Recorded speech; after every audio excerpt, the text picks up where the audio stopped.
Corsica Libera rammenteggia spesso che ha vinto la battaglia di idee, ma queste idee qui, cioè mettere in piazza, cioè mettere in ballo, allora penso all'ufficialità della lingua, come si vorrebbe mettere in piazza in una città come Ajaccio, e beh, è facile, prima in cui il personale municipale ci vorrebbe che lo sia formato, penso che oggi c'è la riforma dei ritmi scolari e ci sono parecchie attività proposte in principio ai zideli in dei paesi a circondo di Ajaccio che si vanno in lingua corsa e questa la sappiamo. E in Ajaccio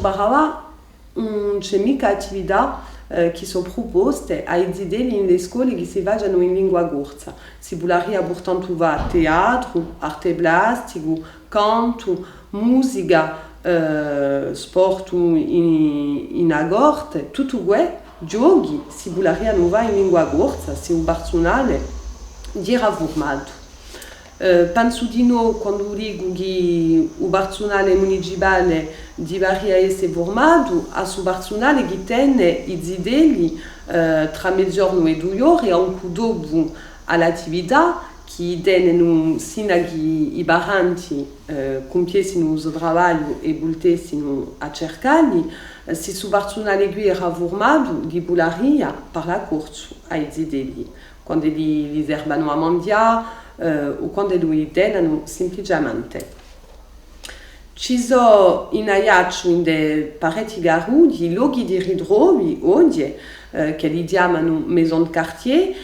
qui di noi è un personale municipale che si occupa e propongono anche le parecchie attività che li vorrebbero fare sia bislingua sia in lingua corsa se erano formati. Abbiamo avuto la fortuna maggiore di imparare a mia lingua in casa mia, oggi si sa che l'affari sono più difficili, che i parenti certe volte non sanno mica parlare corso, dunque non possono mica trasmettere ai figlioli, ma si vorrebbe fare un bel lavoro comunque in cui a zidelina e anche in cui a gioventù, perché più una lingua si impara giù, questo non ha mica bisogno di lilla, ognuno ha sa oggi e più si sente parlare una lingua e meglio si maestreggia più tardi. Se noi avevamo scelto in cui la nostra squadra di chiamarci Ajaccio Città Corsa, di sicuro non pensiamo manco chiamarci così se domani non campiamo mica di maniera corsa. E campare corso in una gita corsa, vale a dire parlare in corso.